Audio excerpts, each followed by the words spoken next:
Це було наскрізне поранення в голову, вхідний отвір був в тім'яній ділянці зліва, вихідний був в правій лобно-скроневій ділянці. Занесли цього хворого, він був ще в свідомості, але я побачив ознаки такої вже неадекватності, некритичності. І я знайшов і вхідний, і вихідний отвір. І я помітив, що він потроху почав загружатися. Це вже була кома. І я побачив, що почав просідати там уже і тиск у нього, і дихання вже таке з перебоями було. І фактично питання було, що взагалі, наскільки доцільною взагалі буде наше втручання в цьому випадку. Тобто людина просто вже помирала на очах. Ми зробили цю операцію.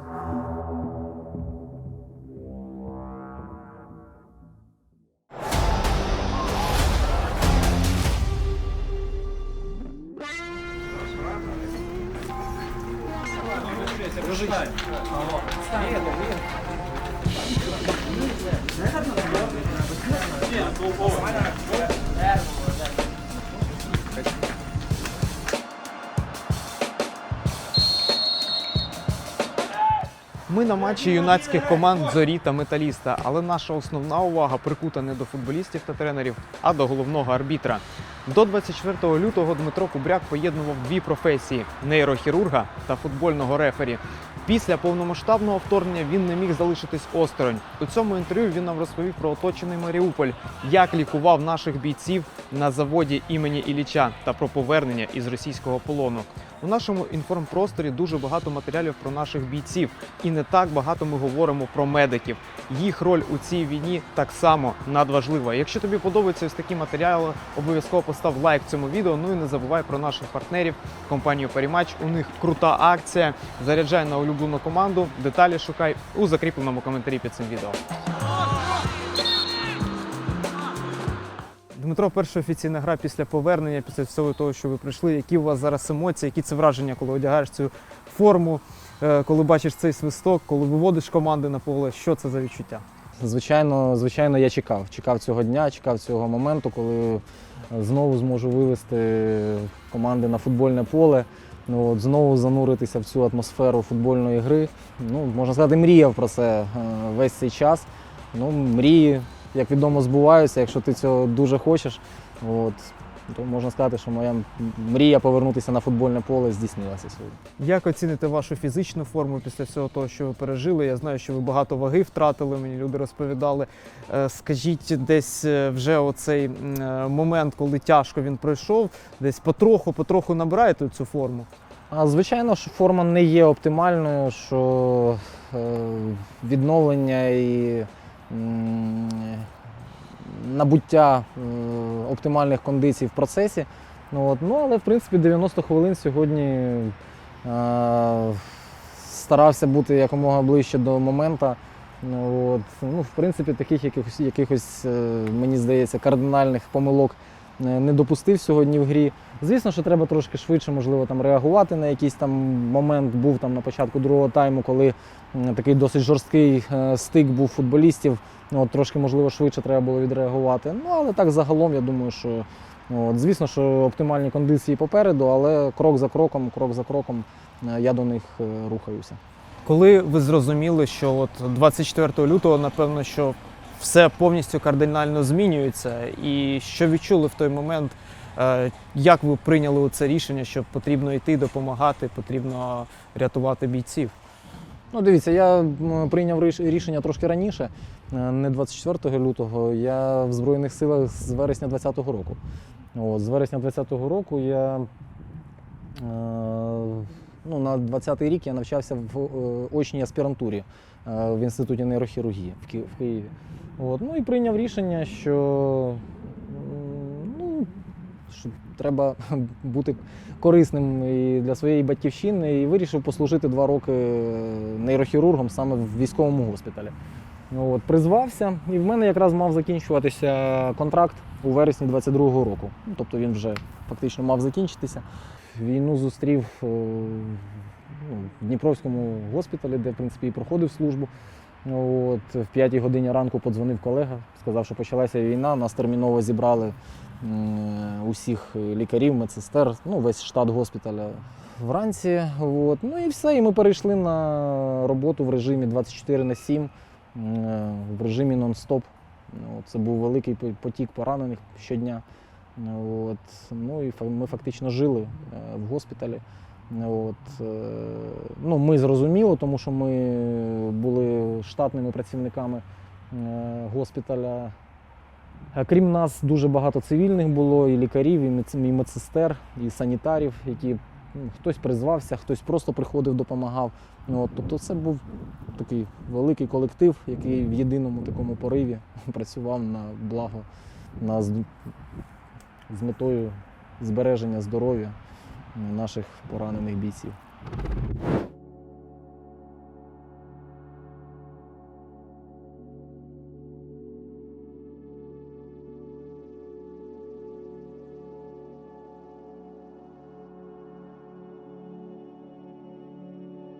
Чому, як ви вважаєте, у нас дуже багато говорять про Азовсталь і майже ніхто реально нічого не каже про завод імені Ілліча, як його обороняли? От на вашу думку. Ну, таке враження складається, що обороняла українська армія не Маріуполь, а обороняла Азовсталь. І що Азовсталь – це тотожне поняття Маріуполь. Ну, вибачте, але це далеко не так. Маріуполь обороняв не тільки полк спеціального призначення Азов, а це велика група українських військових. Це і морські піхотинці з 36-ї окремої бригади морської піхоти, це прикордонники, це представники Нацгвардії України, це морські прикордонники, це дуже велика група військових, яка ну, з самого початку так сталося, що локацією Азова була Азовсталь, а локацією інших підрозділів був завод імені Ілліча. От. Але на завод імені Ілліча підрозділи морської піхоти, прикордонники і нацгвардійці, вони перебралися тільки після того, як чинили шалений спротив по всьому місту Маріуполь. І вони до останнього часу, навіть перебуваючи на заводі імені Ілліча, взагалі варто сказати, що завод імені Ілліча і Азовсталь, вони відрізняються. Це дві абсолютні протилежності, тому що Азовсталь – це закрита територія, фактично, в яку є буквально там один, ну максимум там два в'їзди. От, вона обмежена морем, так званою Шлаковою горою, тобто це такі фактично перешкоди, які ну, не так легко було пройти, щоб потрапити на цю Азовсталь. Потім ті, хто будували ці заводи, ну, вони трошки по-різному збудовані. І якщо бункери на Азовсталі – це ну, дійсно такі серйозні ядерні бункери з досить великою глибиною, які пробити звичайними такими авіабомбами неможливо. Тобто ті, які скидалися росіянами з самого початку, там 500-кілограмовими, от, то завод імені Ілліча – це, ну, скажімо, ну, їх і бункерами там назвати трохи важко. Тобто це просто підвальні приміщення, от, які, ну, я вже розказував вам, що в один прекрасний день влучила авіабомба, і ці всі приміщення просто склалися, ці всі перекриття, і один з виходів в цей бункер просто був завалений. От. Тому казати про те, що, ну, скажімо, ставити знак рівності між захисниками Маріуполя і захисниками Азовсталі, ну, мені здається, просто ну, трохи некоректно. От. Трохи некоректно, тому що захисники Маріуполя – це усі військовослужбовці, які обороняли це місто. Причому обороняли героїчно.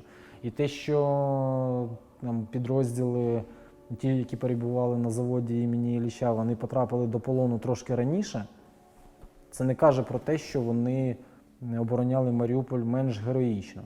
І варто сказати, що на відміну від своїх колег з Азовсталі, які ну, всередині травня, після того, як ну, майже весь світ був залучений до їх, скажімо, для того, щоб їм був забезпечений вихід з цього заводу. І вони, в принципі, вони більш-менш комфортно з нього вийшли, тобто там був присутній Червоний Хрест, їх фіксували, як вони виходять з цього заводу, як вони потрапляють в полон. То коли ця ситуація відбувалася з підрозділами українських військ, які перебували на заводі імені Ілліча, на жаль, весь світ не приймав в цьому участь. І ті підрозділи українських військ, які потрапили в полон, вони потрапили в полон через 2 прориви, про які я вже згадував. І в цих проривах загинуло дуже багато військових. Дуже багато військових. Тобто потрапляння в полон, воно мало високу ціну людських життів. Коли виходила Азовсталь в полон, загиблих не було при потраплянні в полон захисників Азовсталі. Ми що змогли якось домовитись? Змогли домовитися, да. На жаль, таких домовленостей з бригадою морської піхоти не було. Не було і, на жаль, умови, в яких все відбувалося, були досить несприятливі. І, на жаль, коли я дивлюся на те інформаційне поле, в якому зараз подається інформація про Маріуполь, і коли по телебаченню, в інтернеті, на будівлях, навіть в Києві, всюди звучить одне слово – Азовсталь. І мені трошки стає незрозуміло, чому ми робимо акцент тільки на захисниках, які перебували на цьому заводі. І створюється безліч, я бачу, і функціонує безліч якихось благодійних організацій, які збирають кошти на допомогу, на відновлення, реабілітацію бійцям Азову. І ніхто не згадує про цю нещасну бригаду морської піхоти, 36-ту бригаду, яка пожертвувала багатьма життями військових для того, щоб так само цей Маріуполь тримався таку велику кількість днів. Я думаю, що це по меншій мірі трошки несправедливо. І якщо наша ця розмова якимось чином дозволить привернути увагу до того, що Маріуполь обороняв не тільки полк спеціального призначення Азов, а й багато інших підрозділів української армії, то це було би чудово. Тому що українське суспільство має знати і про 36-ту бригаду морської піхоти, і про підрозділи прикордонної служби, і про підрозділи Національної гвардії України, які обороняли Маріуполь. Про всіх своїх героїв українське суспільство повинно знати. Дмитро, якщо можете, згадайте оці перші дні, коли ви були в Дніпрі, і, як ви кажете, що поранені вони йшли просто валом один за одним. Що це були за операції? Скільки могло бути цих операцій за день? Якщо казати про кількість, важкість операцій, наприклад, наші нейрохірургічні операції, сама найдовша – це 7 годин ми стояли. Поранення, важке бойове поранення черепа було, 7 годин працювали. Інші операції були не набагато менше, це 4-5 годин стабільно ми працювали. І наші колеги, хірурги, травматологи, вони фактично не відходили від операційного столу. Мабуть, що ці перші тижні дійсно були найважчими. Про що тоді в голові думалось? Як воно було чисто в емоційному плані? Про що ви тоді думали? Що буде далі? Що буде з країною? Як мені провести цю операцію? Що було в голові? До останнього вірилося, що війни не буде. До останнього вірилося в якийсь здоровий глузд. І до останнього вірилося в те, що все-таки логіка якась раціональна, вона візьме гору. Але я ж кажу, що як сніг на голову, в 5 ранку 24 лютого впала ця війна на нас усіх. І перші дні, я думаю, що як і вся країна, в мене була єдина думка, аби наші Збройні Сили встояли. Ну і ми, як такий гвинтик цього механізму, робили все, що від нас залежало, але звісно, що ми розуміли, що все залежить від тих людей, які на полі бою, які стримували цю навалу. Ну, от, звісно, що ми розуміли, що дуже багато залежить від того, щоб встояв Київ. Скажіть таку штуку, от є така приказка, що сапер він не помиляється двічі. Я думаю, що про хірурга так само ж можна сказати. Це додавало якоїсь відповідальності, якогось такого тягара? Чи навпаки була така впевненість, що я цим займаюся все життя і я можу зараз тут бути дуже корисним в країні і врятувати життя бійців? Це, можливо, навпаки мотивацію давало більше? Ну, дійсно, в медицині різні випадки бувають, і різні ситуації, коли лікар, наприклад, не може вже допомогти своїми якимись навиками. Але такі ситуації бувають тоді, коли, ну, якщо ми говоримо про високоспеціалізовану допомогу, якою є нейрохірургічна, то до того, як пацієнт потрапляє, наприклад, до нас, він проходить дуже багато етапів. Тобто його треба витягнути там, з поля бою, з цього нульового рубежу. Потім він попадає на первинну ланку допомоги, це первинна медична допомога, потім він попадає в мобільний госпіталь. Звідти він вже евакуюється на такий високоспеціалізований рівень медичної допомоги. Чим швидше пацієнт потрапляє в руки, скажімо, в даному випадку нейрохірурга, тим більше шансів в нього вижити. Я не знаю, може ми повернемося пізніше до цієї теми. Вже будучи в Маріуполі, в умовах, в тих умовах, в яких ми взагалі працювали, нам вдалося навіть нейрохірургічну операцію там провести в Маріуполі. І цей пацієнт вижив. І він зараз проходить реабілітацію, йому там ставлять титанову пластину у Львові, чи вже поставили. Тобто, хоча шансів у нього не дуже, скажімо так, багато було на те, щоб вижити. Але до чого я взагалі вів, що він з позиції прямо попав в бункер, там пройшло буквально півгодини часу. Тобто його там притягнули з позиції в бункер, і ми вже готові були виконувати операцію. Та ж сама ситуація і тут. Тобто чим швидше пацієнт проходить оці всі догоспітальні етапи, тим більше шансів у нього. Тут пряма залежність. До 24 лютого ви поєднували дві професії – це нейрохірург і футбольний рефері. Як вам взагалі це вдавалося? Тобто я знаю, що є розповсюджена практика в Європі, коли арбітр в цивільному житті виконує ще якусь роль. Але от нейрохірург і футбольний рефері – це якось так дуже складно можна пов'язати, да? Тим не менше, як вам це вдавалося? Це дивувало багатьох, хто знав про моє життя, тобто як я взагалі поєднував це все. Я інколи сам дивувався, звідки беруться сили взагалі на це все. Тому що вже будучи навіть виконуючи роль арбітра в професійному футболі, там, в другій лізі, в першій лізі, я працював в Київському інституті нейрохірургії.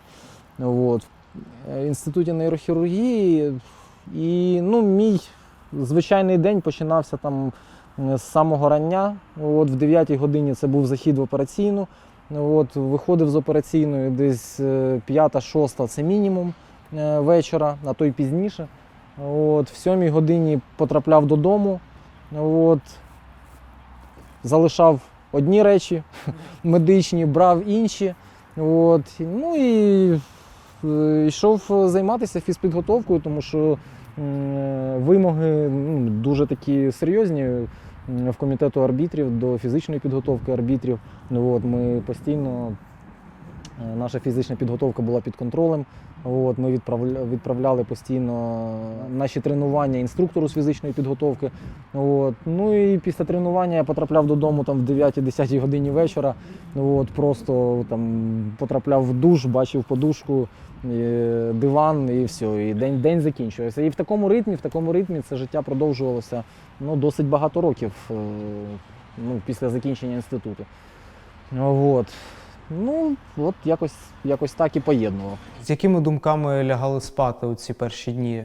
Це була втома, це було емоційне вигорання, переживання, чи це були якісь інші емоції, які от тільки професійний лікар, який оперує, може зрозуміти? Ну, це так доволі так голосно звучить, лягали спати. Лягали спати в ті моменти, там, коли вдавалося десь там притулитися десь в куточку, там, поки в оцих проміжках між приїздами евакуаційних там, потягів, літаків, вертольотів і автомобільних, там, якихось автомобільного транспорту. Пауз не було, так? Пауз не було, так. Да. Тобто, я ж кажу, спали там по 2-3 години, десь підміняли нас, один одного там підміняли. Ну, про повноцінний відпочинок не було мови, і сказати, що вдавалося про щось там подумати перед тим, як лягати спати, ну, такого не було точно. От. Як потрапили в Маріуполь, коли це було? В Маріуполь, ну, можна сказати, випадково. Випадково, чому? Тому що вже на той момент, коли це питання виникло, то пройшов вже місяць і декілька днів після початку війни. З середини березня, якщо не помиляюсь, наші спецслужби разом спільно з керівниками полку «Азов» почали організовувати вертольотні рейди до Маріуполя. Доправляли там особовий склад, якусь кількість боєкомплекту. От. Як виникла ідея доправити туди медиків? Якщо не помиляюсь, десь 16 березня російська авіація знищила Маріупольський військовий госпіталь, саму будівлю, в якій він розташовувався. Знищила, і після того з усього особового складу, який працював на початок війни в Маріупольському госпіталі військовому, залишилося не так багато медиків. Велика кількість медиків покинула госпіталь, якимись шляхами там покинула Маріуполь взагалі.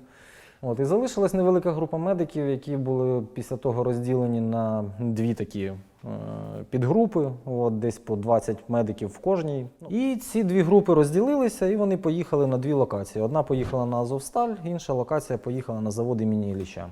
Бо на Азовсталі полк Азов тримав оборону, а на заводі імені Ілліча 36-та бригада морської піхоти.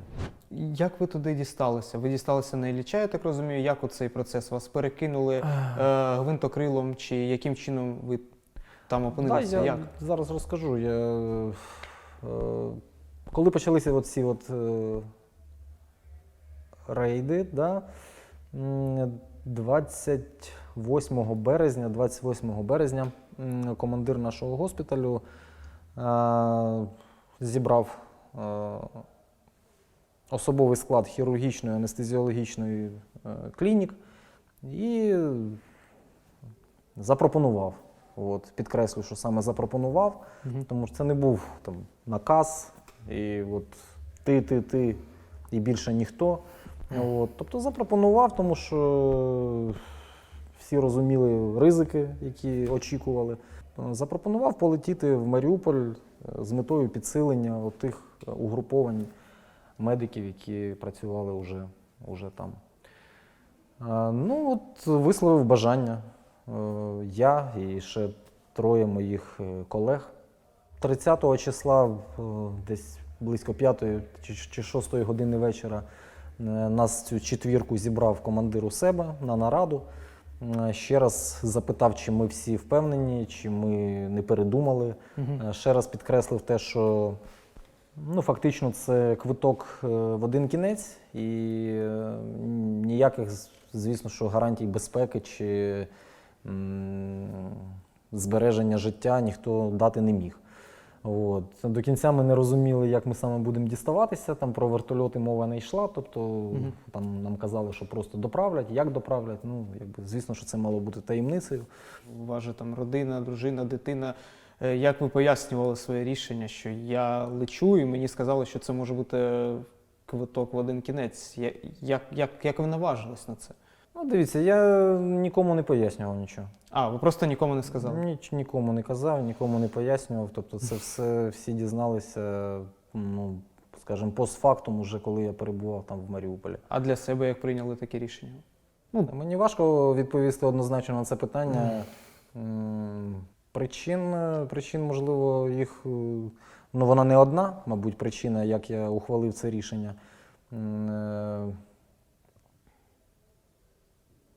Ну, взагалі, коли я йшов, призивався в лави Збройних сил України в 2020 році, ну, мені хотілося бути корисним для держави, для бійців, які боронять Україну. І фактично, ну, ми ж трошки мали інформацію, що там відбувається в Маріуполі. І ми мали інформацію, в яких умовах працюють наші колеги. Тому що, ну, цей Маріупольський госпіталь, він в оперативному підпорядкуванні відносився до Дніпра. От, і ми постійно мали інформацію, як вони працюють, де вони працюють, і якими силами вони володіють, людськими, матеріальними, щоб надавати медичну допомогу. От, і коли ми взнали, що 16 березня розбомбили цей госпіталь і що вони перебралися фактично на заводи, в бункерні приміщення, ми розуміли ту кількість поранених, які там перебувають. І, ну, якщо ми працювали в режимі 24/7, ну, то вони просто працювали на межі людських можливостей. І коли ми говоримо про, ну, там, часто люди, які не мають відношення до медицини, люблять повторювати, там, згадувати там, клятву Гіппократа, ну, от, що лікарі там те повинні, це повинні, там, 5-те, 10-те. От, ну, то ці люди – це дійсно уособлення от тих речей, які сказані там, в цій клятві, взагалі про медиків, як вони відчайдушно повинні допомагати пацієнтам. От, тому що, ну, вони просто, я ж кажу, ті люди, які там працювали, я прибувши туди, і по сьогоднішній день я рахую, що це просто кожен з них, кожен лікар, кожна медсестра – це герої України. Хай без офіційних нагород, хай без медалей, хай без орденів, от, але вони зробили, ну, не те, що велику, ну просто величезну справу. Ну, але я можу сказати, що рішення прийняв, ну, майже одразу. Якщо нас зібрали 28 березня, запропонували і сказали, там, що ви маєте час подумати там, до 29-го, наприклад, там вже на наступний день треба сказати. Ну, звісно, що всі сказали добре, але я собі вже в голові, в серці, в душі, я вже був в Маріуполі. І коли 29-го там якось воно так притихло все, і не піднімалося це питання впродовж 29-го, цілий день 30-го, я думаю, що, ну, мабуть, щось зірвалося, от, що не буде цієї подорожі. Ну, от, аж десь в глибині душі аж... Відлягло? Ні, я розстроївся. Розстроївся? Ну, звичайно, думаю, я себе вже налаштував, думаю, і настроївся на цю всю ситуацію. От, думаю, жаль, що зірвалося. От, але потім все якби запустилося. Сам політ в Маріуполі, як це відбувалося, як це було, скільки летіли, чи не було спроб вас збити, як дісталися? Як тривав політ, тобто, ну, ті враження, які в мене були під час польоту, ну, мабуть, важко з чимось порівняти. Пілоти летіли, ну, майже в цілковитій темряві. Це перше. Друге, вони летіли, використовуючи всі особливості рельєфу місцевості. Тобто вони летіли якимись балками, ярами, тобто мінімально підіймаючись, щоб не бути поміченими російською ППО. От. Ну, я це десь в глибині душі розумів, тому що ми постійно якимись частинами вертольота постійно об щось чіплялися. От, і мені здавалося, що нас і збивати не треба, ми самі десь розіб'ємося, просто зачепимося зараз за якусь гілку там, чи за якесь там. Серце йокало якось в ті моменти? Ну, поки ми летіли, поки було темно, якось воно трошки спокійніше було. Ага. От, просто в певний час почало світати. І я розумію, що ну, чим світліше на вулиці, тим, мабуть, нас краще видно. От, і ми якийсь певний час летіли, тобто ну, поля. От, а потім якийсь певний момент, раз, поля закінчились, почалось море. І я зрозумів, ага, значить десь рядом Маріуполь уже. От. І ми летіли над морем, може, десь хвилин 10-15. Ну, тоді йокало. Було, так? Тоді йокало так, що просто ну, передати важко, тому що я розумів, що ага, море, значить кораблі, значить якась прибережна артилерія. Значить, ну, тобто ми просто як на долоні уже. І я думаю, що ну, все. Тобто оці там хвилини, поки ми летимо вже в безпосередній близькості від Маріуполя, вони можуть бути дійсно останніми в житті. Але, дякувати Господу Богу, ми цей проміжок часу пролетіли. От, я побачив портові такі споруди.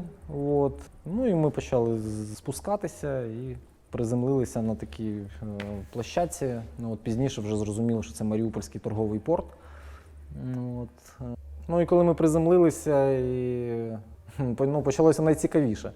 Тобто в цей момент я зрозумів і відчув той контраст між відносно мирним Дніпром, в якому я ще перебував буквально там пару годин назад, в якому там за весь час чув там, ну, буквально декілька вибухів, от, і то десь там далеченько.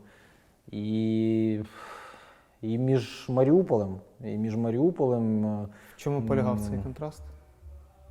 Ну, буквально з першої секунди я почав чути звуки вибухів. От, Близько? Ну, саме цікаве, що вони ставали дедалі ближче. Ага. От, з кожним вибухом вони ставали дедалі ближче. І, ну, і нам, в принципі, було сказано, що ну, у нас є хвилин буквально там 10 для того, щоб вивантажитися самим, вивантажити той боєкомплект, який ми доставили, і завантажити поранених в ці вертольоти. От. Ну, на це про все хвилин 10 нам дали. От. Ну, якось ми з тим справилися. От. Але, ну, мабуть, що підганяли нас трошки оці от звуки вибухів, що наближалися. От. Все зробили, відправили гелікоптери з пораненими. От. Ну, пізніше ввечері ми дізналися, що один з цих гелікоптерів був збитий. Ну, от, і всі загинули.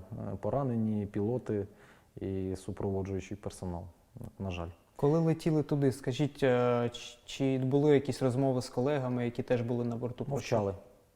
Всі мовчали. Поки летіли оцей весь шлях, ніхто нічого не казав. Коли дісталися самого заводу Ілліча, що ви там побачили? Не так просто ми туди дісталися, до того заводу Ілліча. От, бо Маріупольський торговий порт, він знаходиться на правому березі. Ну, Маріуполь теж ділить там річка, я не пам'ятаю, як вона там називається, на дві половини, правий, лівий берег. От, ми прилетіли на правий. Весь день ми провели в одному з бункерів на правому березі, вже почали надавати медичну допомогу.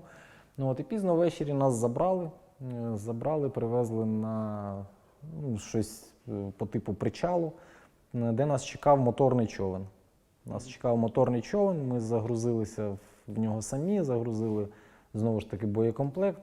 От. Ну і вирушили в такий морський круїз з правого на лівий берег.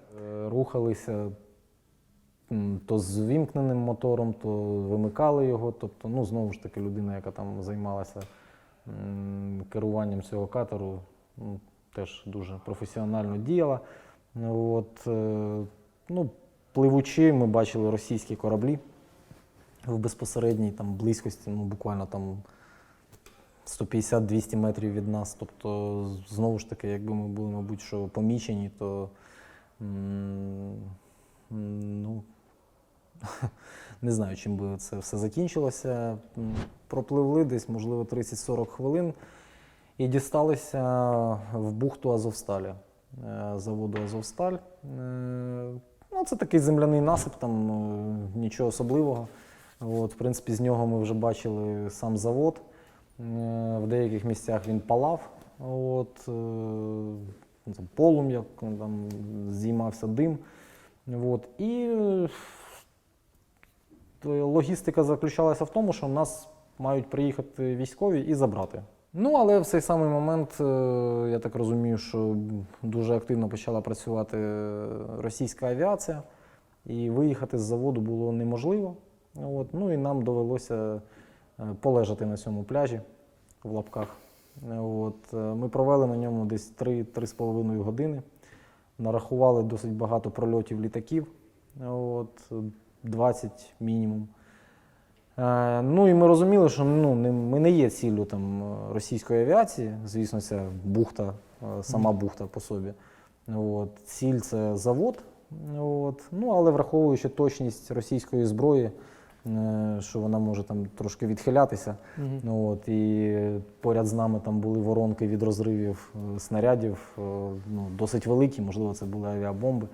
От, ну, ми розуміли, що ну, така теж не дуже весела перспектива там лежати і загоряти. Ну, пощастило. Ми пролежали там, я ж кажу, десь близько 3 годин. Приїхали військові з Азовсталі, завантажили нас і доправили вже на сам завод. Але ідея з самого початку заключалася в тому, що у госпіталя ж було 2 локації. Да. От, і нас летіло 4 лікаря. І нас мали розділити, на 2 мали залишитися на Азовсталі, 2 мали поїхати на завод імені Ілліча. Ну, але коли ми приїхали на Азовсталь, то ті медики, які нас зустріли, вони сказали, що, ну, на жаль, та дорога, яка з'єднувала Азовсталь з заводом імені Ілліча, вона вже, Україна її не контролює, українські війська, от, вона під повним вогневим контролем росіян. І, ну, сполучення немає, евакуації поранених вже з Ілліча на Азовсталь немає. От, ну і фактично всі будете тут. Якби, на цій локації, на Азовсталі, роботи вистачає. Ну і там лягли буквально відпочити трошки. Ну і в 6 ранку нас підняли. Якимось дивом з заводу Ілліча вдалася евакуація поранених. Привезли поранених, і вони дуже просять все-таки посилити їх лікарями. Ну і так порадилися там, ну і вирішили, що от саме я і ще мій колега, якого, до речі, вчора звільнили в рамках обміну, 107 людей поміняли, анестезіолог, що ми відправляємося на завод імені Ілліча. Ну, якби радості від того багато не було, бо дорога контролюється. Ну так, да, ми і так, скажімо, пережили немало, добираючись до заводу, до Азовсталі. От, і прибувши туди, ну, думали, що спецоперація по нашій доставці в Маріуполь закінчена. От, ну, але ні. Ще, якби, попереду була така невеличка подорож через весь Маріуполь, от, тому що Азовсталь, вона на березі моря, а завод імені Ілліча, він, ну, по-перше, він займав більшу територію, ніж Азовсталь, він якось так трошки розкиданий був по території. Ну, але він знаходився вже майже на виїзді з Маріуполя в сторону Волновахи. От, ну, тобто доріг як таких не було внаслідок бойових дій. Ну і нам казали, що це десь 30-40 хвилин їзди. От. Ну, нас завантажили в дві машини було, да, завантажили в 2 машини. Ну, дорога теж минула не без пригод, тому що там сталися проблеми з колесом, водієві довелося зупинитися під якоюсь спорудою, ну, мені здається, що міст якийсь був. От, і він ще там хвилин 15 чи 20 там лагодив те колесо. От, ну, весь цей час, ну, в безпосередній близькості від нас розривалися снаряди. От, і ми знову ж таки розуміли, що при якомусь несприятливому перебігу подій ну, можемо там залишитися десь під... Смертельна лотерея була фактично. Ну так, да, могли десь залишитися під тим мостом. І, ну, але знову ж таки дякувати Господу Богу, ми дісталися до заводу імені Ілліча. Ну, от, така наша доставка туди тривала майже півтори доби. Що там побачили з медичного обладнання, що там побачили, скільки було поранених бійців, які там були умови взагалі? Як ви оцінили ситуацію? Оцінив ситуацію, ну, я був дуже вражений. Вражений, мабуть, що я був, перш за все, тією організованістю, яка там панувала. Завдяки ну, цим медикам, яких я згадував, да, Маріупольського військового госпіталя, які змогли в тих умовах, ну, просто нелюдських умовах, організувати не тільки надання медичної допомоги, але й якийсь маломальський побут. Да? Тобто всі бійці поранені, вони всі ну, лежали на якихось збитих там, з якихось дошок, там, на якихось маломальських ліжках. Да? Тобто, потім мене вразила організація операційної. От, коли вони покидали Маріупольський військовий госпіталь, їм вдалося з собою забрати досить багато різноманітного медичного приладдя. От, і ну, я відчув себе ну, в повноцінній операційній. Ну, ніби я в Дніпрі десь, чи у Львові, чи в Києві, там, ну, тобто в нормальній ну, майже клініці. От, хоча це було просто підвальне приміщення, ну, звичайне бункерне підвальне приміщення. Поранені? Скільки поранених було на той час на заводі? Поранених було близько 300, от, плюс-мінус. Ну, варто відзначити, що це були всі, скажімо, поранені важкі і вкрай важкі. Тобто, тому що легко поранені, ну, їх втримати в госпіталі неможливо було. Тобто люди тільки їм там обробили, зробили якусь первинну хірургічну обробку, там, він розуміє, що він може рухатися, все, на позицію. Тобто там ну, не було такого поняття там, полежати в госпіталі, там, відпочити. Там, чи, ну, тобто всі рвалися в бій, ну, це вражало просто. Це вражало, ця вмотивованість, ця хоробрість, характер. Я не знаю, можна багато епітетів добирати, але єдине, що ну, не було особливо часу там, вражатися, от, тому що ну, буквально там нас привезли, там, ми поклали речі і нас буквально зразу забрали в операційну. І, ну, тому що потік поранених, він йшов постійно, і ну, якщо ми там закінчували займатися однією там, групою поступивших бійців, тут же заносили ще. І дуже багато непростих моментів було. Ну, є таке поняття у військовій медицині, як сортування хворих, поранених. Легкі, середні, важкі, так? Да? Ну, от воно там трошки по-іншому називається. Тобто от поступає, наприклад, там 20 поранених. Да. І ти маєш оцінити, кому з цих поранених ти дійсно можеш допомогти. Да? Тобто, і тому, кому ти вже не можеш допомогти, він є вкрай важким, і ти бачиш, що він в найближчому часі загине, ну то, на жаль... Його доводилося якби в сторону відставляти? Так. Так, це дуже непрості, етичні такі моменти, але військові медики, ну, вони, мабуть, тим і відрізняються від цивільних медиків, що ну, вони десь повинні от, приймати такі непрості рішення самі перед собою. Тобто, ну, ніхто не контролює. Тобто, да, тобто, ти маєш сам перед собою, перед своєю совістю, перед Господом Богом от, прийняти таке непросте рішення. Звісно, що якщо там проходить на якийсь, наприклад, час, і цього безнадійного, там, хворого, там, пораненого, ти бачиш, що він живий, от, тобто є надія на, скажімо, можливо, якісь маніпуляції провести, От, звісно, що ти починаєш займатися, але я ж кажу, коли йде масове поступлення поранених, хворих, то треба приймати. І ти обмежений і в людському ресурсі, і в кількості операційних. Тобто у нас було 2 операційних стола. 2 операційних стола. І звісно, що... На 300 поранених. 300 поранених, це я маю на увазі, це ті поранені, які вже отримали медичну допомогу, які вже там перебували в госпіталі. А поранені, які поступають постійно, я ж кажу, там приносять там 10, 15, 20 поранених одномоментно. От занесли їх, от всіх разом в цю операційну, от в це приміщення, де ми приймали хворих. Все. Тобто от, ти відкидаєш все в сторону і дивишся там 1-й, 2-й, 3-й, 4-й, 20-й. І оцінюєш їх стан і допомагаєш тим, я ж кажу, Кого можна врятувати? кого можна врятувати. Скажіть, з приводу взагалі операцій, скільки людей задіяно на одну операцію? Скільки медиків працює? По-різному. Ідеально це повинні бути 2 хірурга, анестезіолог і операційна медсестра. 4. Принаймні. А у вас як було?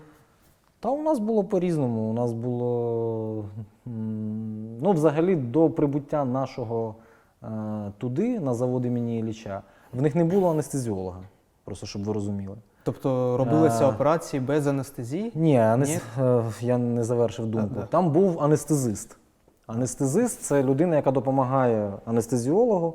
Тобто він орієнтувався в цих медикаментах, він знав, як той наркоз треба давати. Але це була не фахова людина, все-таки та, яка повинна це робити. Тобто це робила людина, знеболювала, проводила наркози, яка знала, як це робиться, але вона не мала, скажімо, диплому, чи як це правильно сказати, чи відповідної освіти. Тобто з нашим прибуттям ця ситуація трошки, скажімо, поліпшилася. Коли, скажімо, поступало багато хворих, то за одним столом, наприклад, могли працювати 2 хірурга, за іншим столом, наприклад, хірург і операційна медсестра, яка теж могла, в принципі, допомагати хірургу проводити операцію. І цей анестезіолог, він на 2 столи давав наркоз. Встигав, принаймні. Встигав давати 2 наркоза, ще дивитися за тими важкими, вкрай важкими пацієнтами, яких вже прооперували, бо за ними треба наглядати і дивитися. Тобто все встигали. Тобто питання, що я щось не можу, я щось там не встиг, я там втомився, взагалі таких розмов не було. Тобто встигали все і встигали так, як треба. Було розуміння, що слабинку якусь дати просто немає. Та було розуміння, що якщо не ми, то хто? Якщо не ми, то хто? Просто, що якщо я ляжу спати, то хтось помре, грубо кажучи. Якщо я там відпочину, то хтось не отримає ту допомогу, яку він повинен отримати. Просто так. По-іншому бути не могло, мабуть. Чи був момент, коли почали закінчуватися знеболювальні, бинти для перев'язки, ще якесь приладдя необхідне? В принципі, тих запасів, які особовий склад госпіталя зміг з собою забрати з їхнього пункту постійної дислокації, вистачало. І, скажімо, я думаю, що якби бригада могла триматися і надалі, то госпіталь би свої функції виконував в повному обсязі. Єдине, чого дійсно починало бракувати, ви правильно сказали, це препарати, які потрібні були для наркозу. Вони дуже швидко вичерпувалися, це наркотичні знеболюючі, це так звані гіпнотики, міорелаксанти, без яких просто наркоз неможливо дати. Чому? Тому що ці всі препарати вони використовувалися не тільки для проведення операцій. Вони використовувалися, коли треба зробити перев'язку, наприклад, важкому пацієнту, у якого, наприклад, великий дефект тканин, чи, наприклад, в нього відсутня кінцівка, наприклад, і просто дикі болі, і пацієнту в такому стані просто перев'язку зробити неможливо. Тобто його треба седувати, його треба, скажімо, трошки приспати, тільки після цього робити вже якісь маніпуляції з ним, тому що це просто неможливо їх робити без цього. Тому ці препарати вони дійсно швидко закінчувалися і Ну, були трошки проблеми. Але знову ж підкреслю, що завдяки майстерності і ну, якійсь імпровізації, майстерності анестезіологічної служби ну, вдавалося творити дива, просто, якщо так можна сказати. Ну, от, і справлятися тим мінімумом, який у нас на той час був. Як намагалися там відволікати себе, підбадьорювати себе? Чи була якась така, можливо, у вас спільна розвантаженість, ви розуміли, що там десь поговорити треба з кимось? Тобто, як це було? Чи взагалі такого не було? Просто от нон-стоп працюєш і все?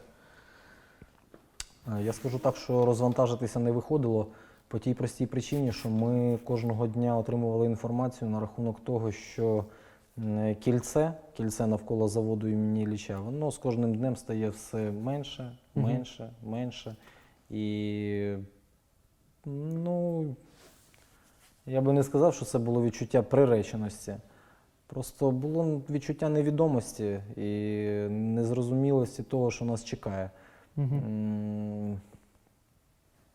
За той час, поки я там був, на цьому заводі ми поміняли 4 локації. Тобто госпіталь переїхав 4 рази. З одного бункера в інший. Тому що завалювало плитами? Тому що позиції російських військових, вони були вже досить близько. Досить близько, і якщо б ми залишалися на тій локації, то ми розуміли, що ми просто будемо знищені. От. На передостанній, це була крайня вже наша локація, це було 10 квітня, і наш ранок, ну якщо можна це назвати наш ранок, бо я ж кажу, ми там фактично вже день переплутався з ніччю. Ну, принаймні прокинувся я від того, що стався дуже потужний вибух. Дуже потужний вибух, він відрізнявся від тих вибухів, які... Ну, тобто вибухи вони були постійно. От з того моменту, як моя нога там вступила в Маріупольський порт, так вони, ці вибухи продовжувалися постійно. Але це був незвичайний вибух. Пропало світло, ну, це приміщення бункера заволокло якоюсь пилюкою, туманом. От, ну, чесно, я подумав, що ну все. От, приїхали, ну, от, допомогли. Фініш, да? Ну так, да, все, фініш, бо ну, почався хаос, якби всі почали метушитися, і ти в цьому хаосі ти просто не розумів, що відбувається. Потім стало зрозуміло, що це був авіаудар, от, що обвалилися всі перекриття одного з виходів в бункер, сходи, загинули люди, от, полетіли генератори, які живили електроенергією наш бункер. Ну, на щастя, бункери мають не один вихід, да? Тобто продумано так, що їх декілька. От, на щастя, один з виходів залишився вільний. Ну, якщо це сталося вранці, то вже ближче до обіду ми розуміли, що ну, ми чули вже постріли буквально на горі. От, це говорило про те, що просто до того ми чули вибухи, ну, все-таки артилерії, танків. Там, тут ми вже чули автоматні черги. Про що це говорило? Про те, що позиції російських військових вже от над нами, на горі. Ну, і в голові була думка про те, що ну, просто зараз зайдуть російські військові і просто... Ну, я думаю, що вони би не розбиралися. Всіх перебили б? Думаю, так. Чому? Тому що ну, це повний бункер поранених. Тобто, ну, ви уявляєте, це ж ними треба щось робити, треба їх кудись там забирати, там, ну, йдуть бойові дії. Тобто, звісно, що я думаю, що ніхто би не розбирався. І... Ну і в цей момент, я ж кажу, я ще раз підкреслю, просто хоробрість і героїзм наших хлопців, наших військових, ну, просто поранені, які лежали в нас на той момент в госпіталі, які могли просто рухатися, які могли брати в руки автомати, зброю.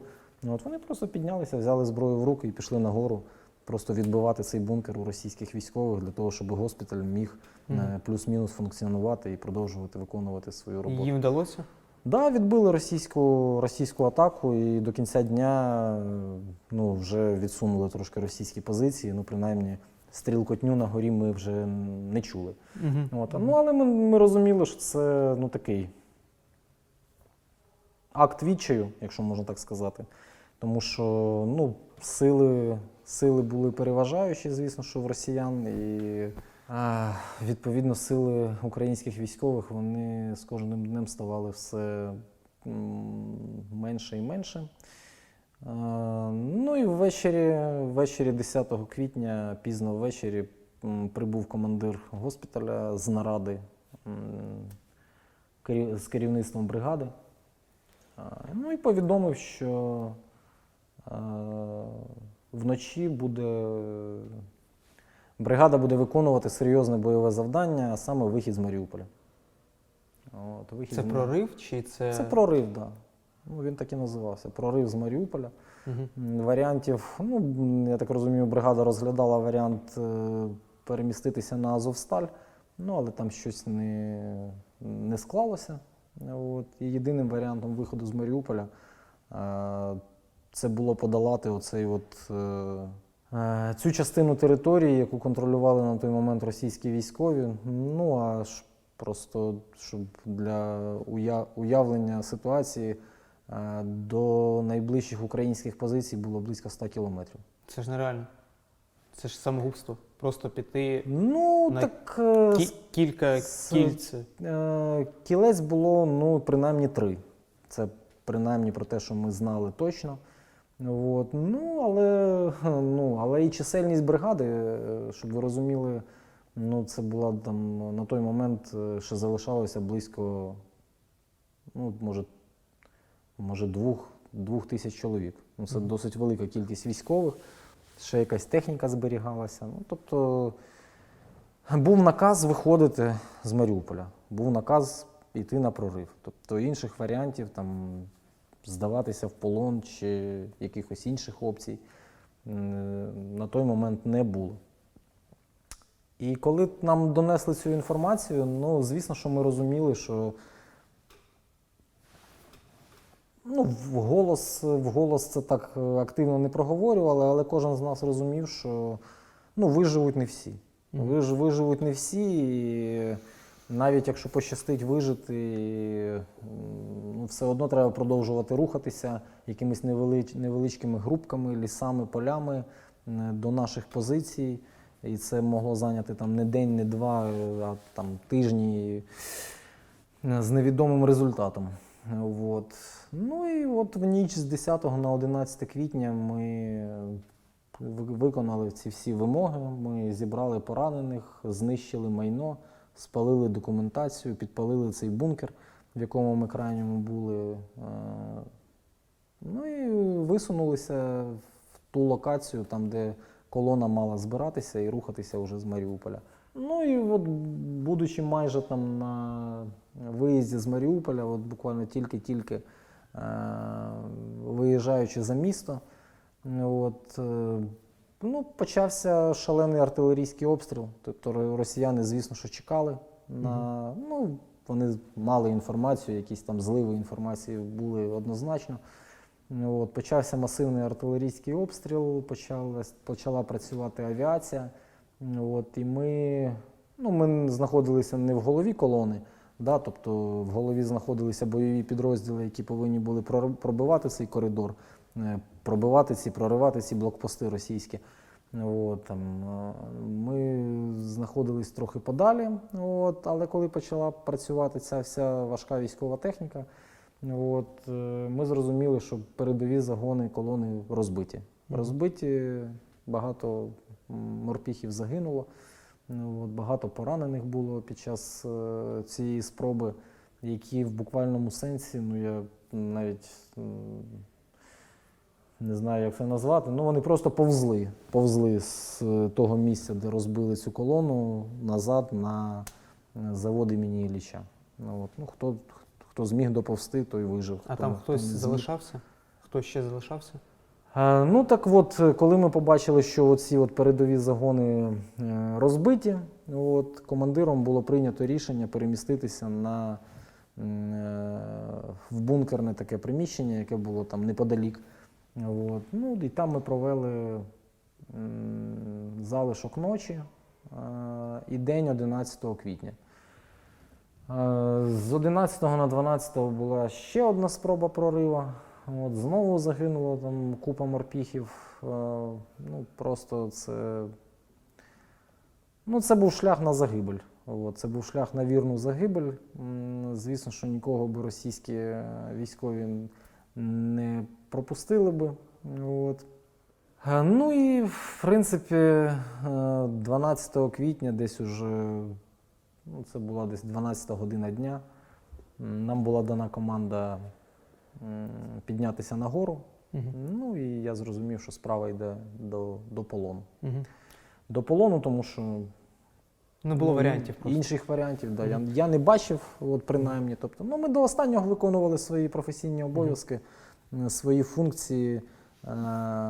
Навіть в умовах, там, де вже це не можна назвати операційною, це була така плюс-мінус, якщо максимум перев'язочна. От, навіть там була проведена там, і ампутація кінцівки, і ну, певні хірургічні маніпуляції ми проводили, тому що ну, бойові дії продовжувалися, поранені поступали. Навіть після цих проривів, які були невдалі, все одно хтось таки добирався до нас і вони потребували медичної допомоги. До полону ще повернемося. Розкажіть більше про цю операцію, яку ви вважаєте вашою найсильнішою, найгероїчнішою, можна так сказати, на Ілліча. Це було наскрізне поранення в голову. Це було наскрізне поранення в голову. Вхідний отвір був в тім'яній ділянці зліва. От, вихідний був в правій лобно-скроневій ділянці.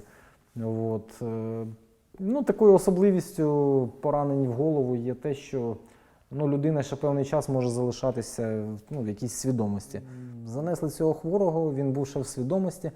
От, але я побачив ну, от ознаки такої вже неадекватності, некритичності. От, і я знайшов і вхідний, і вихідний отвір.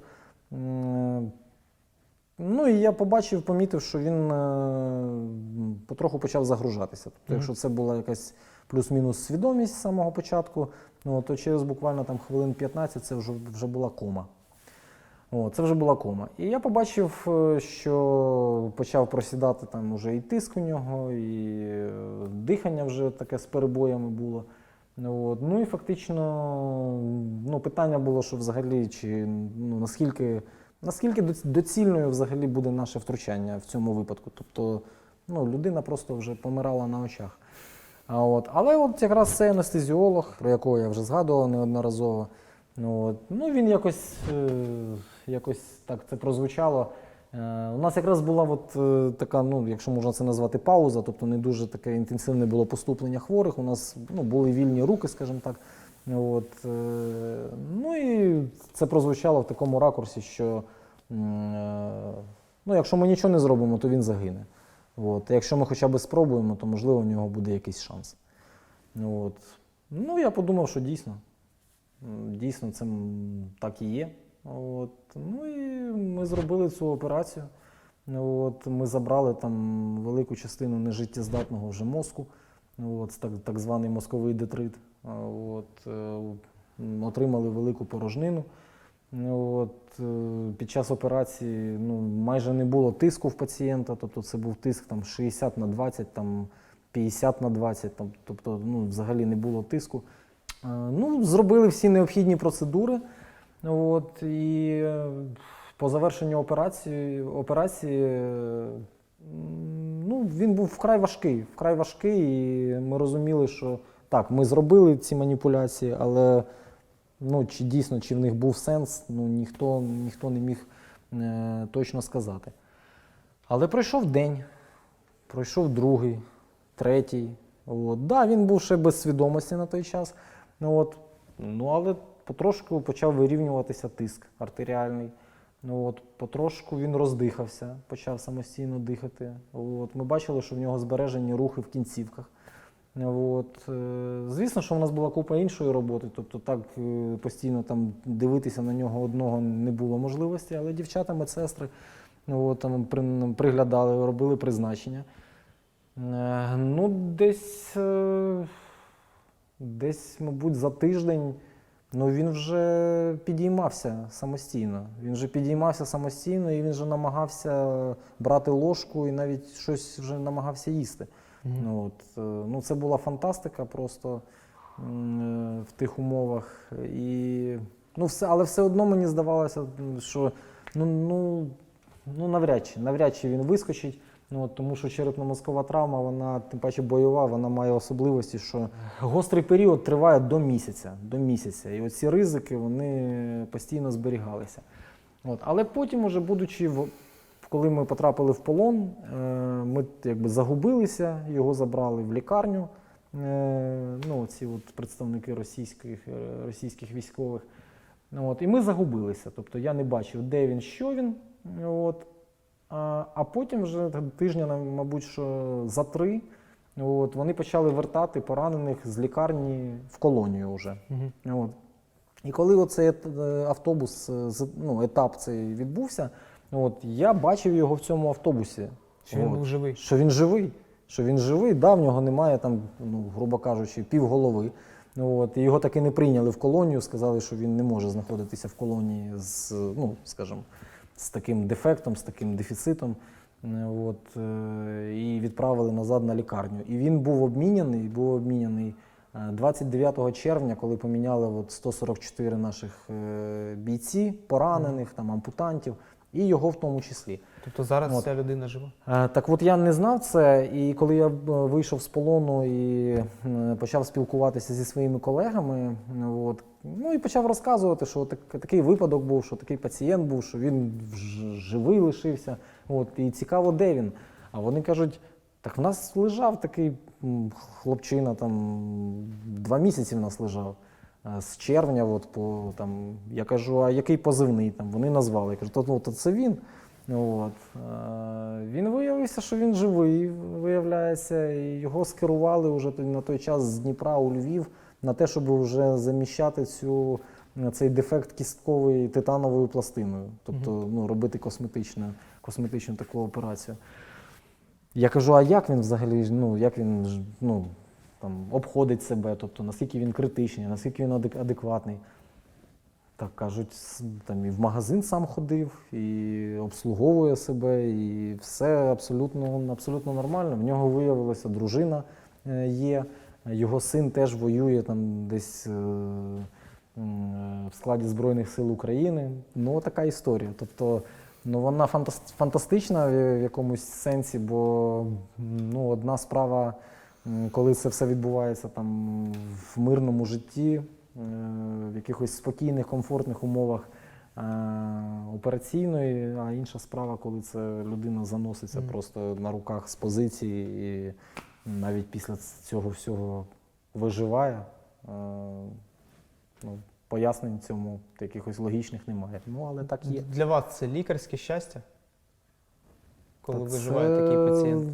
Це, я не знаю, лікарське чи просто людське. Це щастя, коли ти допоміг навіть одній людині, яка від твоєї якоїсь маніпуляції вижила. Це щастя, це є щастя. Скажіть, скільки було взагалі ампутантів, скільки довелося проводити операції саме з ампутації кінцівок? Ампутація – це не мій фах. Тобто там був лікар-травматолог, загальний хірург був, вони все-таки профі з ампутацій. Я допомагав, досить багато. В день це могло бути 2-3 ампутації спокійно. 2-3 ампутації, іноді одного разу це був хлопчина, якому довелося ампутувати обидві ноги. Це танкіст, він сидів в танку, просто відірвало ноги. Як ви намагалися заспокоювати під час таких складних операцій поранених? Чи казали їм щось, чи як до них підхід знаходили? Чи не було якось часу, просто казали заспокойся і робили справу? Як це було? Дивіться, я наведу приклад, і він буде, мабуть, під всі випадки. Тобто, коли поступали такі пацієнти, ну вони ж розуміли, що у них відбувається.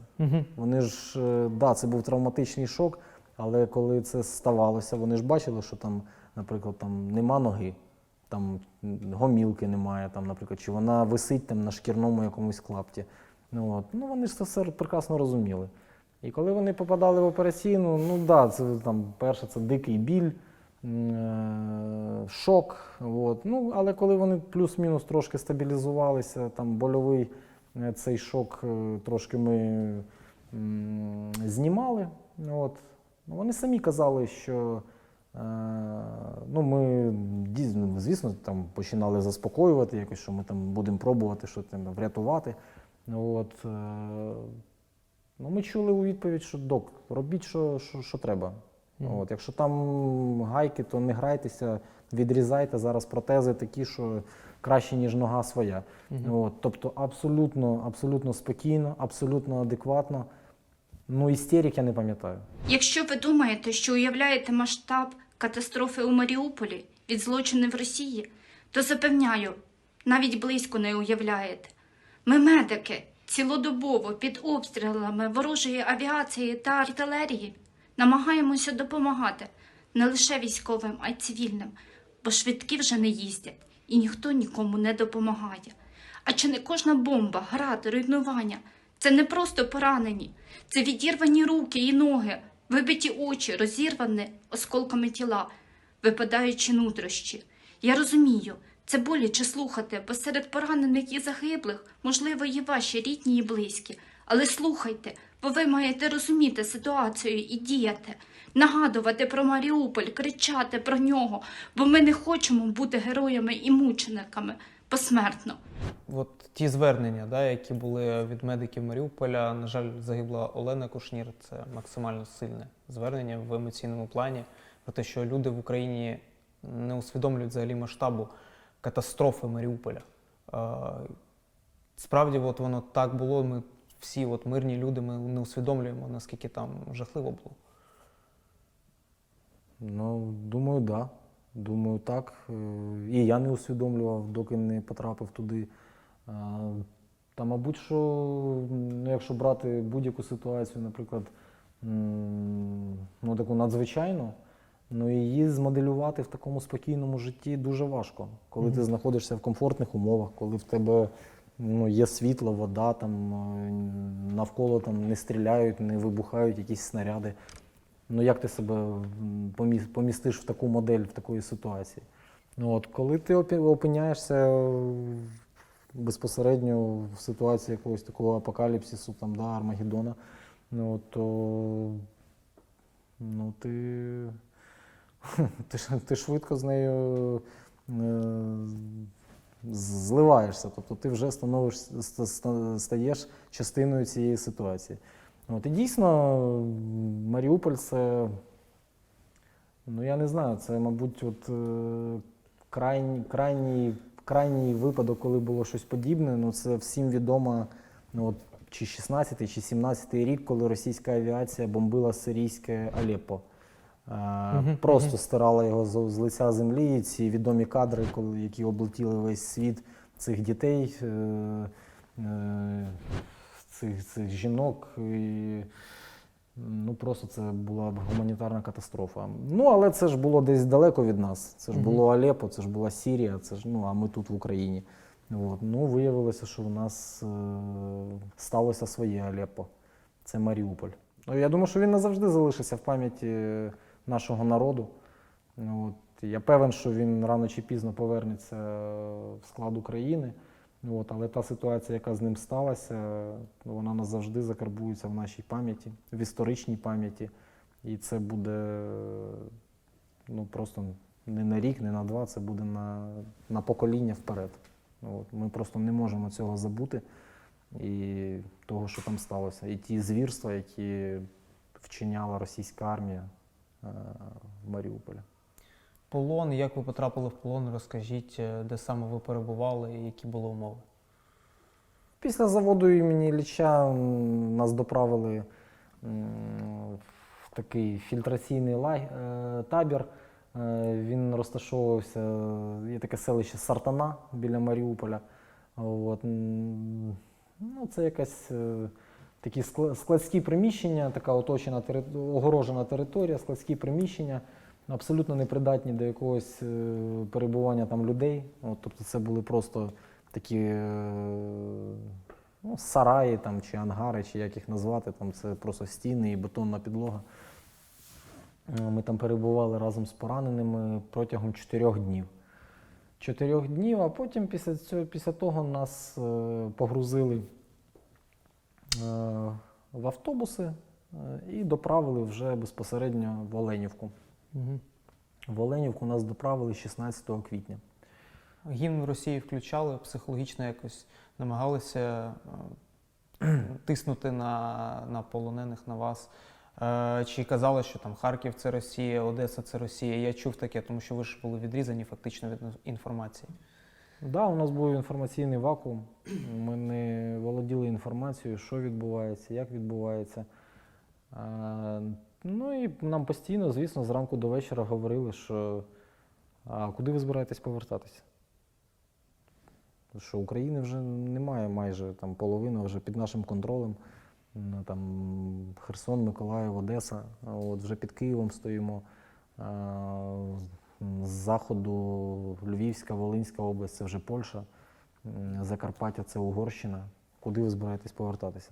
Це не буде такої держави.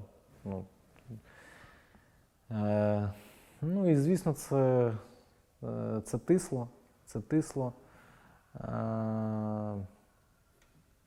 Звісно, да, включали, і гімн Росії включали, тобто ми слухали і різні інші там психологічний тиск здійснювали. В контексті того, що ви запитали, наскільки ми піддавалися тому психологічному тиску. От. Просто ми розуміли, що Мар'їнка близько, артилерія працює, дальність артилерії – це там, 30 кілометрів, 30-35 кілометрів. От. Ми розуміли, що фронт то не рухається. Що Мар'їнка як була наша, так і є наша. Авдіївка як була наша, так і є наша на початок війни. І оці всі заяви про те, що там російська армія там побідоносно шагає там по території України, ми розуміли, що це все маячня і просто спроба нас психологічно знищити, якщо можна так сказати. От. Вони ж пропонували, там, особливо тим, хто там з тих територій, з території Донецької області родом, хто з Маріуполя родом, вони пропонували залишатися. От, мотивували тим, що у вас же тут родичі, у вас же там тось, там, 5-10, там, тобто, різними моментами мотивували. От, я не пам'ятаю, це був, мабуть, 3-й чи 4-й день нашого перебування в колонії. І в якийсь день, 19 чи 20 квітня, приїхав російський військовий лікар. От, якби проконтролювати, в яких умовах там утримуються поранені. От. Коли він дізнався, що серед військовополонених є лікарі, то він нас усіх зібрав. Він нас усіх зібрав і каже, що ви же розумієте, що неізвісно, скільки ви тут будете знаходитися, і ви ж повинні профессионально поддерживать свой уровень. То есть, пропонували роботу на них? В їхніх структурах. Тобто вони казали, що це, можливо, там самий такий найголовніший день у вашому житті, і від цього вибору залежить все ваше подальше життя. Якщо ви приймаєте позитивне рішення, то ми там вас забираємо, перевдягаємо, даємо там якісь певні умови, там заробітну платню, в подальшому там громадянство, і все у вас буде добре. Я, наприклад, навіть не дослухав цю маячню, просто вийшов з кімнати, тому що зі словами, що буду сидіти стільки, скільки буде треба, але повернусь в свою рідну країну і ніяким чином співпрацювати не бажаю. Чи були ті, які погоджувалися? Ні.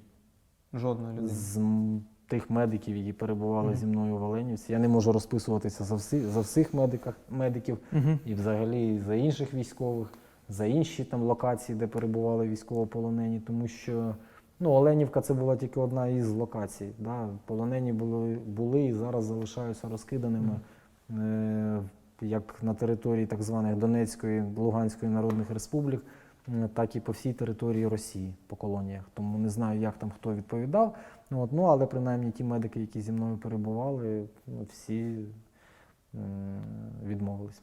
Теракт, який стався в Оленівці, спробуйте згадати цей день, що тоді було і наскільки от ця інформація, що тих військовослужбовців українських, які загинули, їх заздалегідь туди перевели росіяни. Так, я абсолютно можу підтвердити цю інформацію. І якщо вже говорити про цей теракт, то треба повернутися трошки на декілька днів раніше, може тиждень. Там в цій Оленівці, взагалі це називається Волноваська виправна колонія номер 120. Просто вона розташовується в селі Оленівка. Там на території цієї колонії там була житлова зона, там де фактично всі військовополонені перебували. І була так звана нежитлова, або промзона її називали. Там ніхто не жив. Певний період часу, може за тиждень, може там днів за 10 до теракту, одне з приміщень на цій промзоні, нежитловій, почали лагодити. Ніхто не знав, навіщо це. А потім це було 27-го, це було за день до вибуху.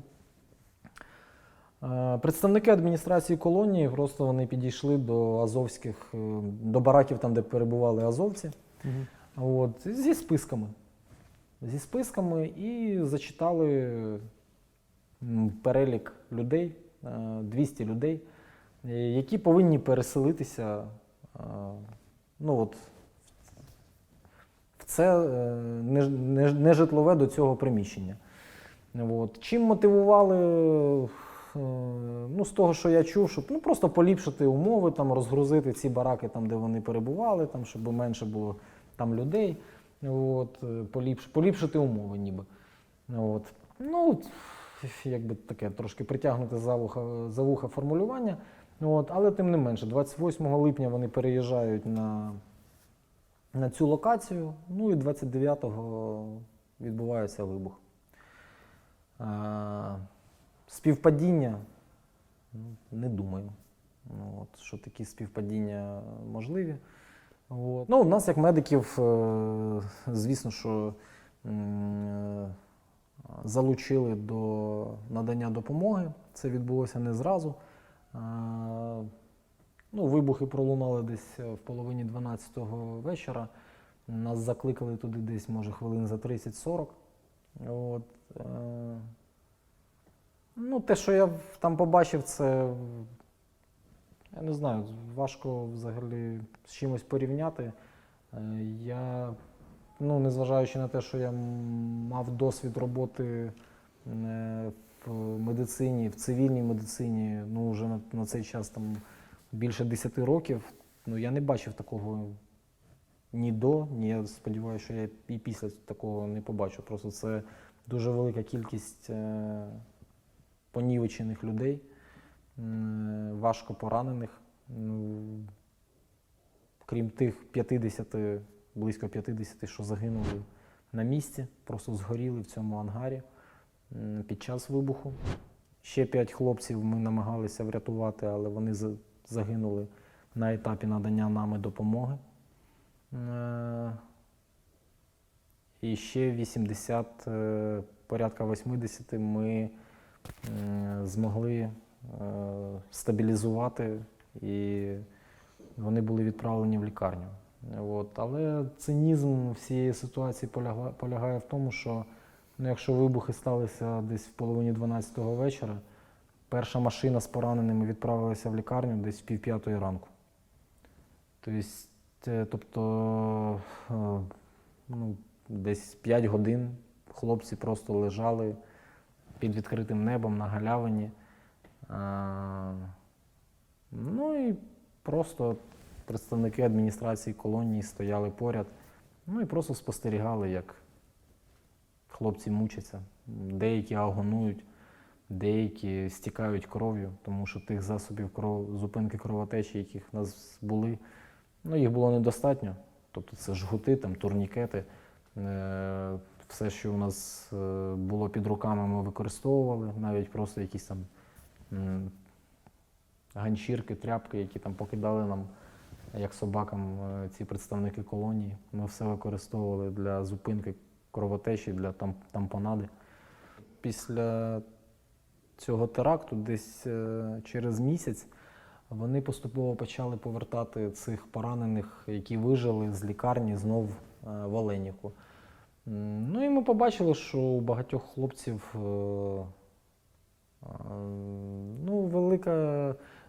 великі порушення функції, в деяких ампутовані кінцівки, руки, ноги. Чому? Тому що ті турнікети, які ми понакладали, ну там гранична тривалість тримання кінцівки на турнікеті там 2 години. Тобто вони 5 годин провели тільки там в цій Оленівці. От, потім ще шлях в лікарню, звісно, що там та частина кінцівки, яка під турнікетом, вона вже не життєздатна. І ті кінцівки, які можна було врятувати і зберегти хлопцям, ну, якусь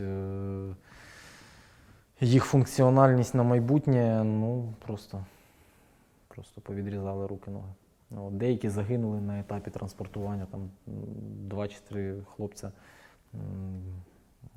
просто загинули ще по дорозі в лікарню. От, ну, бо везли ж не в швидких допомогах, ну, просто підігнали військовий КАМАЗ, відкинули борт, закинули туди там, скільки там помістилося, так, один на одного накидали, як худобу там, на забій. Я не знаю, з чим порівняти ще. От. Ну, така російська армія, гуманна. Брати в лапках, якщо можна.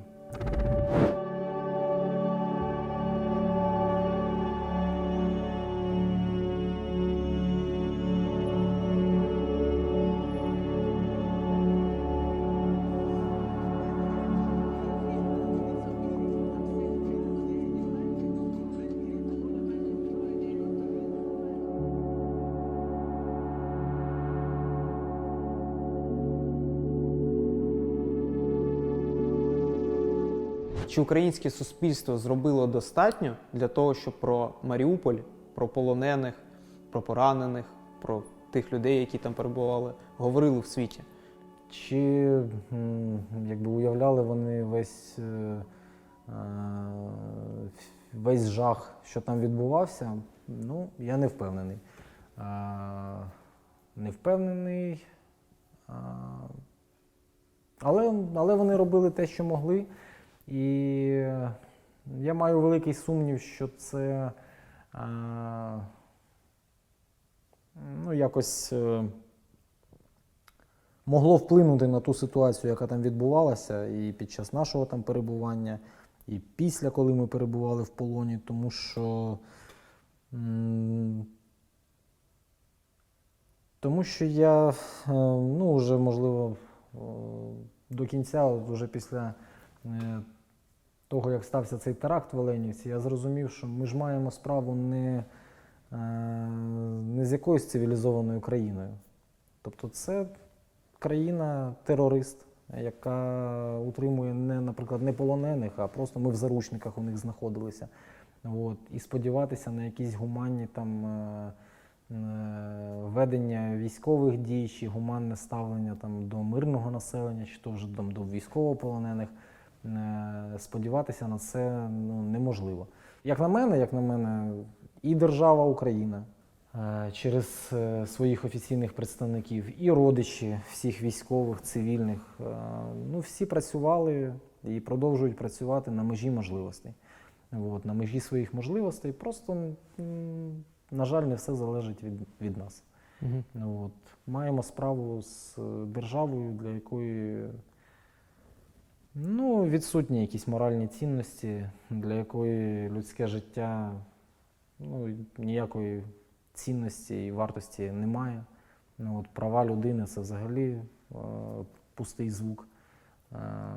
Там вони ніколи не виконувалися, і правам людини там взагалі приділяється мізерне значення. Ну, За весь цей час, взагалі, який ви перебували у Маріуполі, у цьому пеклі, ви хоч раз плакали? Чи взагалі ні, просто якесь відсторонення, можливо, було? відстороненість, да, від цього. Сльози не підступали ні разу. Мгм. Сльози підступили і з'явилися, коли моя нога ступила на українську землю під час обміну. Коли я побачив прикордонний знак Україна, і коли я зрозумів, що це вже свобода, тоді з'явились сльози. Але сльози щастя. Я нестандартно хочу завершити. Мені якось згадалося початок сьогоднішнього дня, коли ви працювали на футболі, коли ви працювали головним арбітром. Наскільки це, от футбол взагалі, може бути таким методом для людей, щоб відходити від того всього жаху, який несе війна?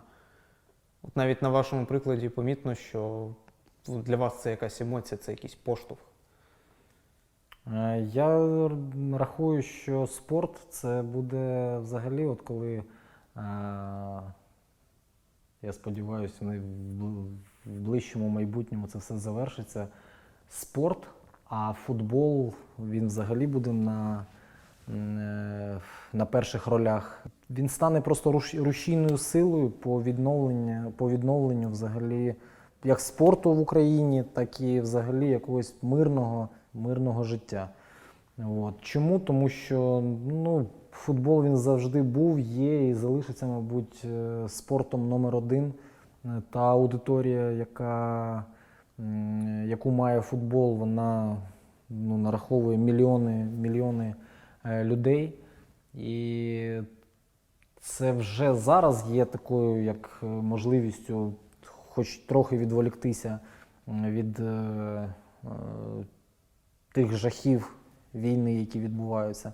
От. А коли мирне життя повернеться в Україну, то я думаю, що це буде дійсно тією рушійною силою, яка дозволить людям відчути якийсь поштовх жити своїм звичним, спокійним життям.